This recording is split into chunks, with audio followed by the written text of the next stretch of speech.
दोस्तों, मेरा नाम हिमांशु गौतम है और आपका स्वागत है आपके अपने इस यूट्यूब चैनल पर।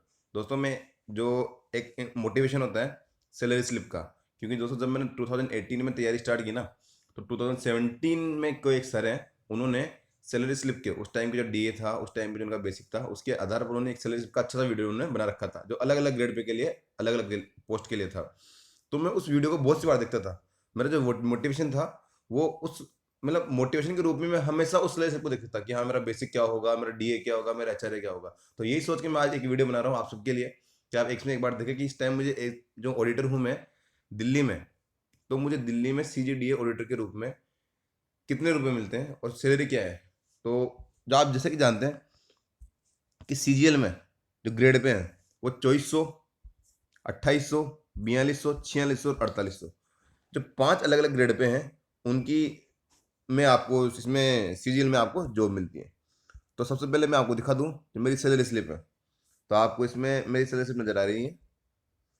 तो दोस्तों, इस सैलरी स्लिप में आप बहुत सारी अलग अलग चीज़ें देखोगे कि बेसिक क्या होता है, डीए क्या होता है, एचआरए क्या होता है, टीपीटीए क्या होता है, टीपीटीए डीए क्या होता है और एनपीएस जीसी क्या होता है। ये तो आपकी अर्निंग्स होती है, ठीक है। और आपका ग्रॉस हो जाता है इतना।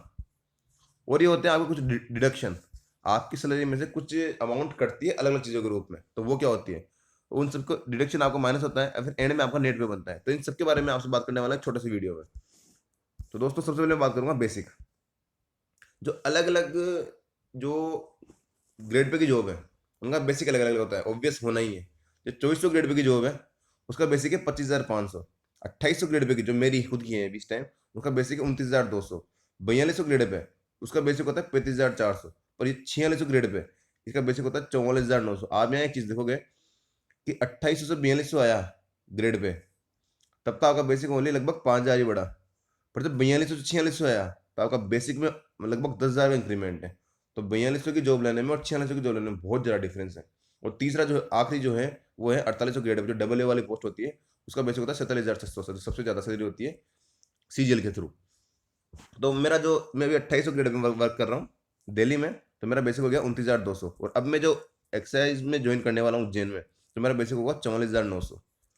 इसके बाद दोस्तों आप देखेंगे डीए के बारे में। डीए क्या होता है दोस्तों? दोस्तों, डीए होता है डियरनेस अलाउंस। डियरनेस अलाउंस का मतलब महंगाई भत्ता। तो ये हर जो 6 महीने है इसमें इंक्रीज होता है।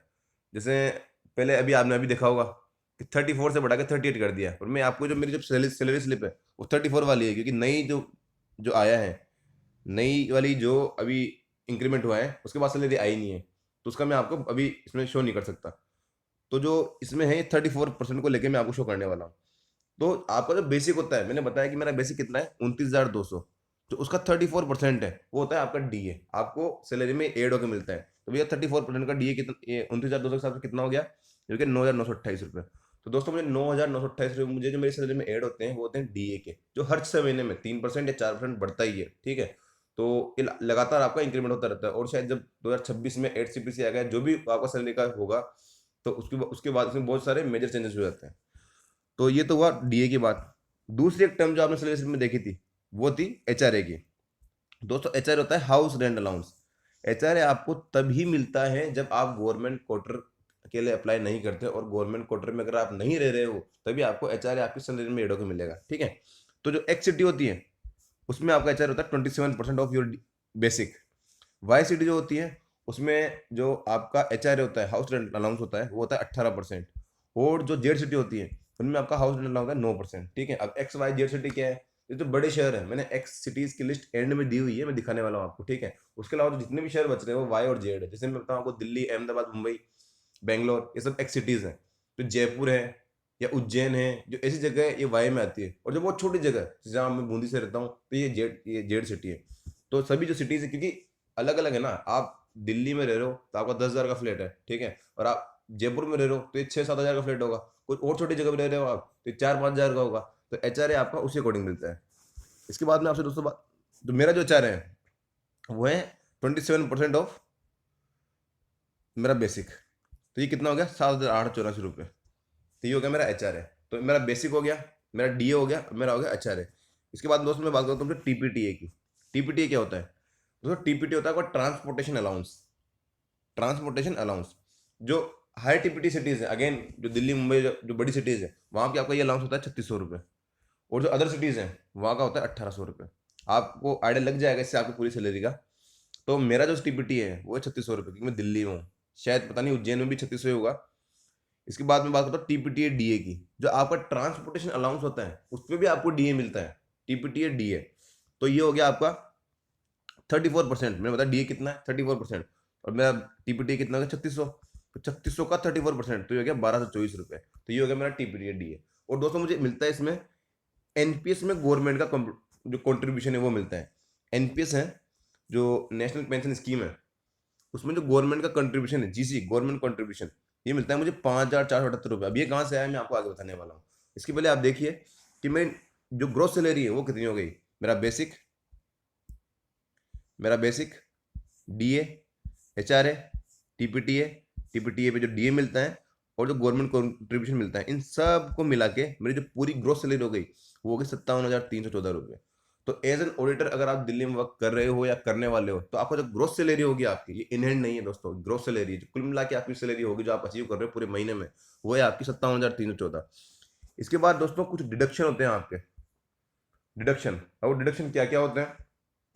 सबसे पहला एनपीएस, तो नेशनल पेंशन स्कीम में जब आप रिटायर हो गए एंड में आपको पैसा मिलेगा, तो उसका जो पैसा करता है वो आपके बेसिक और डीए का करता है 10%।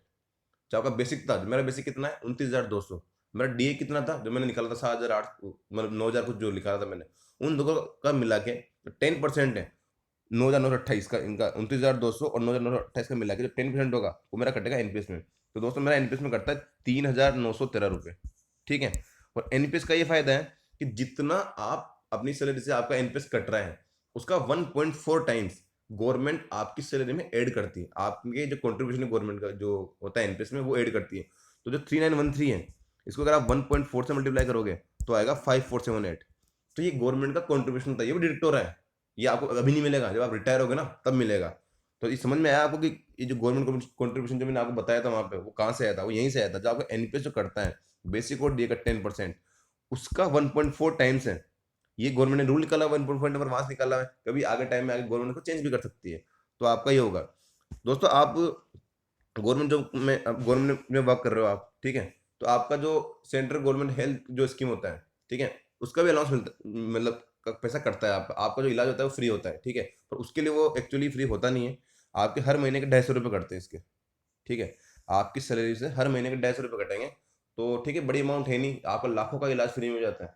तो ठीक है, 250 रुपये बियरेबल अमाउंट है। इसके बाद होता है CGEIS, central government employ insurance scheme, जो आपका 10 रुपये का कटते हैं हर महीने के इंश्योरेंस स्कीम में, गवर्नमेंट फंडेड, मतलब गवर्नमेंट के द्वारा बनाई हुई है। तो 10 रुपये आपके इसमें ही कटते हैं। तो टोटल मिला के जो आपके डिडक्शन हो गए वो हो गए ये सब 9,651 रुपये। अब ये कैसे हो गए, जैसा कि मैंने बताया आपको कि एनपीएस फिर जो गवर्नमेंट कॉन्ट्रीब्यूशन देती है पर वो अभी काटती है ग्रोस में से, ये ग्रोस में से कटने वाला है। सीजी आपके जो हेल्थ स्कीम के होंगे और इंश्योरेंस के होंगे 9,651। तो दोस्तों जो आपकी नेट सैलरी बची वो नेट सैलरी हो गई आपकी, आप इसको जो आपका ग्रोस है उसमें से जो आपका डिडक्शन माइनस कर लोगे आप, तो ये जो मेरे इन हैंड सैलरी होती है अभी। पर दोस्तों ये थी मेरी जब डीए 34% था, जब डीए 34% था, अब डी हो गया 38%। तो इसमें लगभग 1200 1300 के लगभग सैलरी और ऐड हो गई। तो अब मेरी सैलरी आने वाली है वो 400, मतलब 48,000 और 900 के आसपास कुछ होने वाली है सैलरी। तो ये थी मेरी सैलरी जो इन हैंड आती थी मुझे 34% डीए के टाइम। और अब जो है लगभग 1300 1400 रुपये ज़्यादा बढ़ जाएगी। और दोस्तों मैंने बताया था आपको एक्स सिटीज़, तो ये एक्स सिटीज़ है अहमदाबाद, बेंगलुरु, चेन्नई, दिल्ली, मुंबई, हैदराबाद, कोलकाता और पुणे।